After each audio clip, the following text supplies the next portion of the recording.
Colorful produce. Here you go, ma'am. A tempting deli. Sparkling floors. Jamal Abro makes sure his supermarket keeps customers coming back. I like the prices, the cleanliness. 4 years ago, when the last Farmer Jack in Detroit closed its doors, Jamal and his partners bought the store at 7 Mile in Livernois, remodeled and reopened it. Jamal had been a mechanic in his native Iraq, but in the U.S., he became a grocer. When I came in, I couldn't find a job. So I applied for a job as a bagger. Of 84 supermarkets in the city of Detroit, about 75 are owned by Chaldeans. 61% of Chaldeans own at least one business. 39% own 2 or more. Thank you. You have a large ownership in the convenience and liquor stores, not just in the city, but in the entire southeast Michigan area. Selling is part of the heritage of Chaldeans, a heritage that goes back to ancient times. Chaldeans have a history spanning about 5,500 years, dating back to Mesopotamia, which is the land between 2 rivers, the Tigris-Euphrates River, present-day Iraq. But what separates Chaldeans from other Iraqis is their religion and language. Chaldeans are from the Arab world, but are not Arabs. And what defines Chaldeans is their language. Chaldeans speak Aramaic, which is the language of Christ. It's the oldest continuously spoken language. Chaldeans are also defined by their religion. They're Eastern Rite Catholic, which means they have their own rite within the Roman Catholic Church. The first Chaldeans came to southeast Michigan in the early 1900s.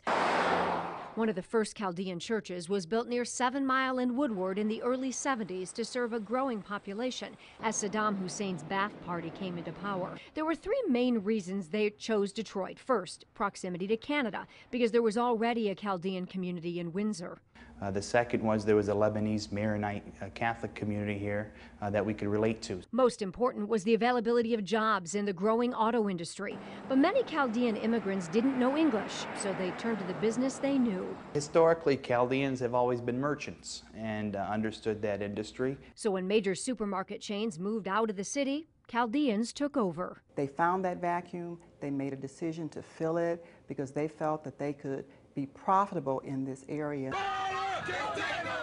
But eventually there were clashes between merchants, some Chaldean, some Arab, and their African-American customers. I mean, there was a couple killings, some beatings, and that's what made me really say, well, something needs to be done. The community had other complaints about some of the store owners. One, and which is a myth, is that they don't pay taxes. How did they get these businesses? They were given free loans.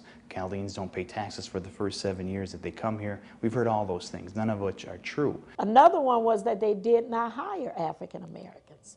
We changed that. Store owners had complaints too. Many people don't know that since our folks migrated here, more than 100 Chaldeans have been killed in their place of business. Ultimate goal was to reduce the crime in the area.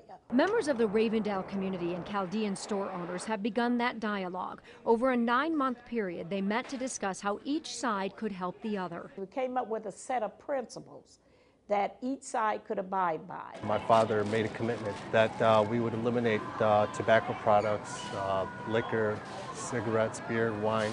Store owners agreed to speak English in front of customers, and customers agreed not to swear in the stores. And store owners became more involved in the community. The owner of Harper Foods in Ravendale donated paint, and the young people painted this wall by the store that had been covered with graffiti. And Mike's Market is donating items for a community cookout. Everything from hot dogs to ketchup and charcoal. You gotta know what the people want. You gotta treat them the same. I found out there's more similarities than differences between the two.